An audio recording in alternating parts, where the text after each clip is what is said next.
काशी से चल करके आप आए हैं, इनका जोरदार स्वागत करिए।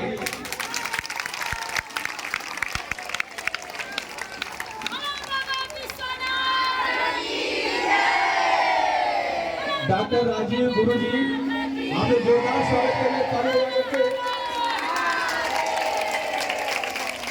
काशी विश्वविद्यालय में प्रोफेसर भी है और एक संत भी है, और महादेव की दया से भगवान भोलेनाथ की असीम दया इनके ऊपर है, जो काशी से चल के आए हैं, हमारे विश्वनाथ की नगरी चल के आए।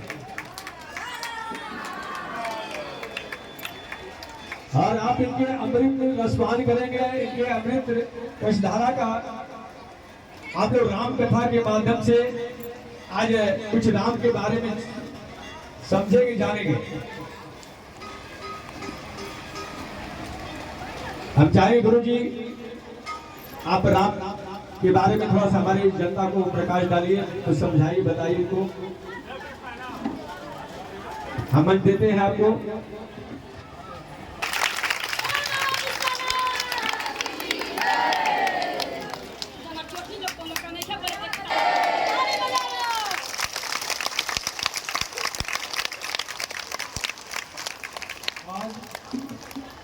स्वामी अंजनी दास जी महाराज के आमंत्रण पर मैं आपके बीच में आया हूँ। बहुत दिन से शिव चर्चा की चर्चा सुन रहा था, मुझे भी इच्छा थी इसमें भाग लेने की। तो हमारे जिला चेयरमैन शंकर पांडे जी ने स्वामी अंजनी दास जी के बारे में हमें बताया, और यह भी बताया कि स्वामी जी की इच्छा है कि हम आपके बीच में आए। यह बहुत खुशी की बात है कि इतनी बड़ी संख्या में स्वामी अंजनी दास जी ने भक्ति प्रवाह को प्रवाहित किया है। स्वामी जी को आप अपना गुरु मानती है, अच्छी बात है, लेकिन स्वामी जी देश का बहुत बड़ा काम कर रहे हैं। आज अगर पूरी दुनिया में जहाँ जहाँ भी हिंसा है, जहाँ जहाँ भी कुसंस्कृति है, जहाँ घर बर्बाद हो रहे हैं, परिवार टूट रहे हैं, ऐसे में सिर्फ और सिर्फ भक्ति एकमात्र साधन है जो पूरी दुनिया को बचा सकता है, और वो स्वामी जी कर रहे हैं। मैं अपनी तरफ से, हनुमान जी की तरफ से, भगवान श्री राम की तरफ से स्वामी अंजनी जी को बहुत धन्यवाद देता हूँ। इन्होंने एक बेहतर काम किया और भक्ति मार्ग पर आपको चलने के लिए जो रास्ता दिखाया है वो निश्चित तौर पर परिवार को जोड़ने वाला, देश को जोड़ने वाला, संस्कृति को बचाने वाला और भारत को मजबूत करने वाला है। आने वाला समय महिलाओं का है। आने वाले समय में यह युग महिला शक्ति के नाम से जाना जाता है, और स्वामी जी महिला शक्ति के लिए इतना बड़ा काम कर रहे हैं।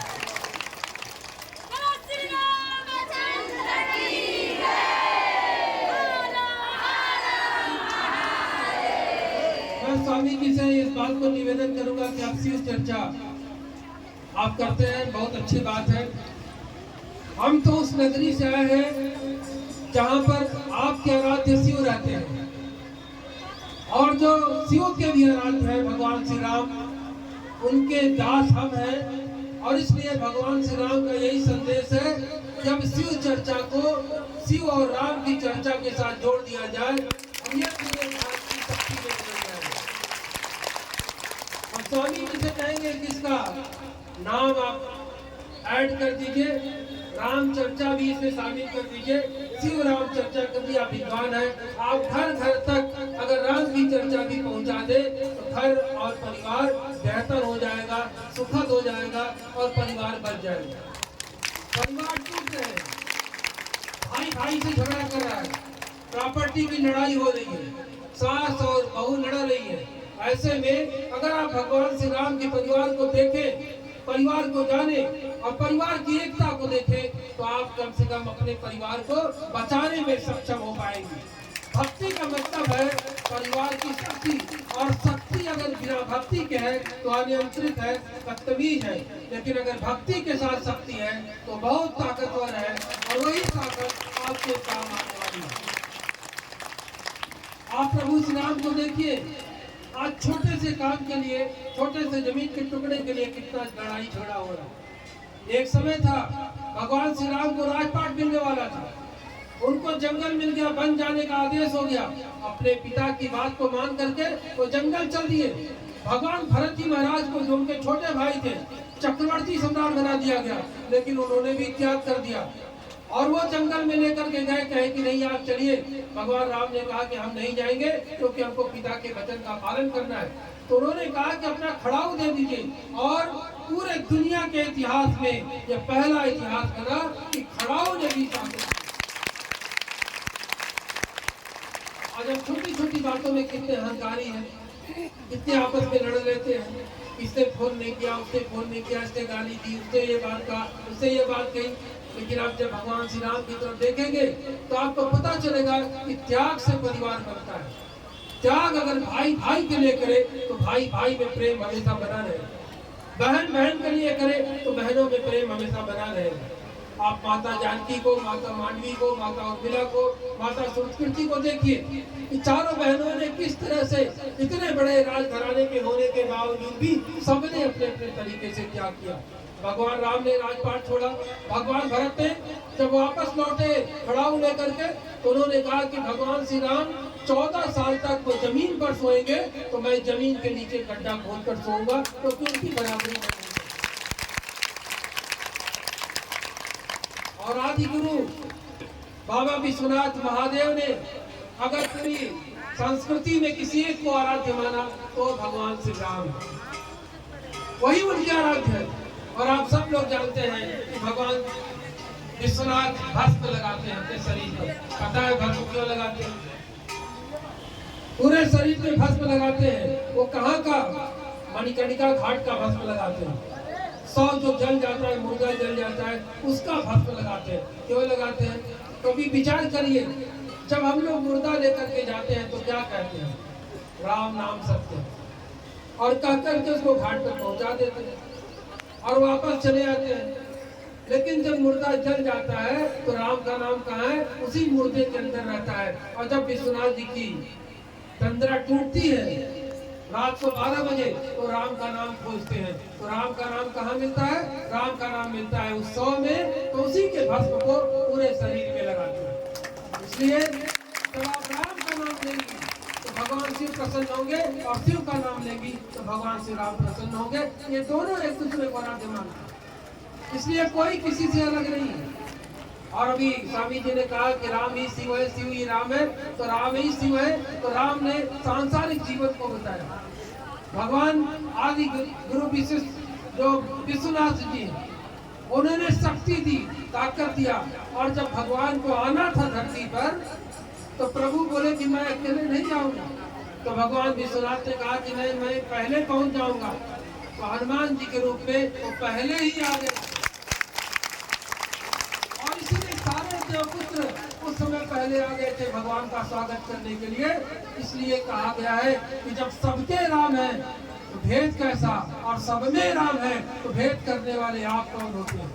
इसलिए जो भी भेदभाव करता है, छुआछूत करता है, जात पात करता है, वो घोर अपराधी है। और अपराधी ऐसे अपराधियों को कभी क्षमा नहीं किया जाना चाहिए, चाहे वो राजनीति में हो, चाहे वो संत जमात में हो, चाहे वो किसी भी जमात में हो। लेकिन किसी भी तरह से जाति पाति को बढ़ावा नहीं देना है। बढ़ावा किसको देना है? भक्ति भाव को बढ़ावा देना है, और भक्ति से शक्ति को एकत्र करना है। भक्ति से शक्ति आएगा तो देश बचेगा, परिवार बचेगा, समाज बचेगा, संस्कृति बचेगी। यही काम आप लोग कर रही हैं। आप लोग कोई आसान काम नहीं कर रही, आप लोग कोई साधारण काम भी नहीं कर रही है। आप तो उस परिवार को भक्ति की मार्ग पर ले जा करके देश को बचाने का काम कर रही है, और स्वामी अंजनी जी नेतृत्व कर रहे हैं। इसलिए इनको धन्यवाद होते हैं। इसलिए हम काशी से चल करके आए कि नहीं, इस चर्चा में भाग लेना है। ये चर्चा कोई भक्ति भावना वाला नहीं। लोगों को लग रहा होगा कि ठीक है, वहां पर कुछ लोग आकर के कीर्तन करते होंगे, लेकिन यही वो ताकत थी जो 800 साल पहले जब मुगलों का आक्रमण हुआ तो महिलाओं ने कीर्तन करके, महिलाओं ने भक्ति भाव को करके अपने हिंदू संस्कृति को बचाने का काम। आज हमारी हिंदू संस्कृति हमारे सनातन संस्कृति आज एकता का संदेश देती है, विश्व बंधुत्व का संदेश देती है, भाईचारगी का संदेश देती है, लेकिन ये संदेश घर घर तक पहुंचाएगा कौन? सब तो अपने अपने परिवार में व्यस्त है, सब अपना अपना परिवार चला रहे हैं, अपना अपना घर चला रहे हैं। लेकिन ऐसे में स्वामी अंजनी दास जी ने अपना पूरा परिवार एक तरफ करके आपको पूरा परिवार बना लिया और आपके परिवार को आप पूरे दुनिया में। आज भगवान श्री राम की चर्चा आपके बीच में हुई, आपके भगवान श्री राम से शिव के संबंध को भी आपने बहुत अच्छी तरह से समझा और जाना। हनुमान जी के रूप में शिव जी भगवान राम के साथ अनवरत है। जब भी हम भगवान श्री राम को मनाना चाहते हैं, खुश करना चाहते हैं, तब हनुमान जी के सहारे जाते हैं उनके पास। और कलयुग के प्रधान देवता हनुमान जी है, इसलिए एप्लीकेशन आप कहीं भी दीजिए, आएगा हनुमान जी के पास। अब निर्णय उन्हीं को लेना है।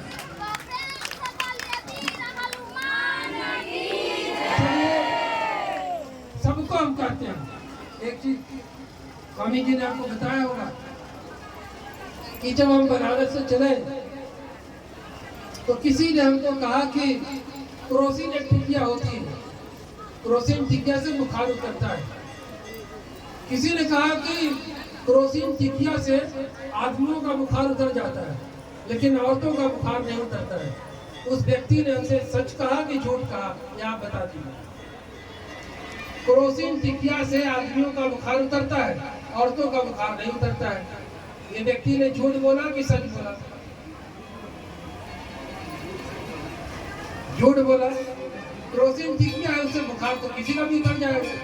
जब एक आदमी के द्वारा बनाई गई क्रोसिन टिकिया से आग का बुखार उतर सकता है, तो आदिदेव महादेव को याद करने से, भगवान श्री राम को याद करने से आपका क्या संकट दूर नहीं हो सकता? तुलसीदास ने क्या लिखा? संकट कटे मिटे सब पीरा, जो सुमिरै हनुमत बलबीरा। और कहा भूत पिशाच निकट नहीं आवे, महावीर जब नाम सुनावे। इसलिए भगवान में भेद नहीं है। जो ये कहता है कि महिलाएं हनुमान जी की पूजा नहीं कर सकती, महिलाएं यहाँ नहीं जा सकती, महिलाएं वहाँ नहीं जा सकती, वो मक्कारी कर रहा है।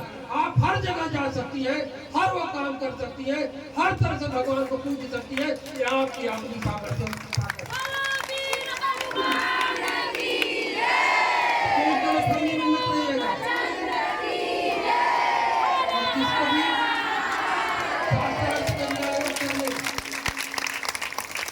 आप किसी भी क्षण भगवान को याद करेंगे, वो आपके हैं, आपके पास आएंगे, आपकी मदद करेंगे, आपको तरक्की देंगे।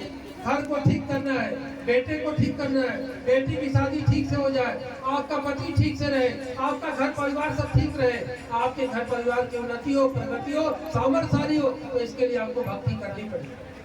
आपने क्या किया? हमसे गलती कहाँ हो गई? गलती हो गई कि कुछ लोगों के कहने पे आपने मूर्तियों को घर से भगवान को बाहर कर दिया।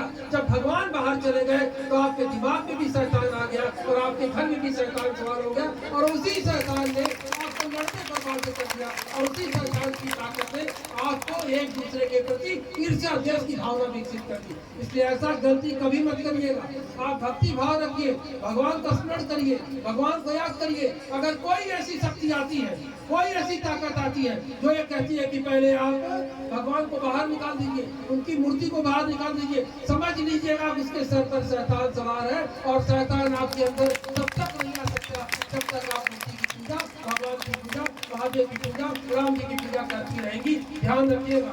और जैसे ही आपने निकाल दिया, फिर आपको बचाने वाला कोई नहीं।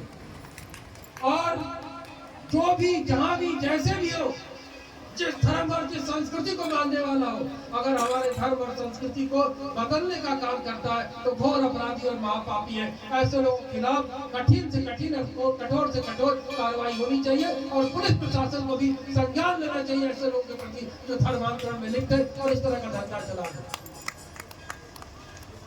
हम स्वामी जी से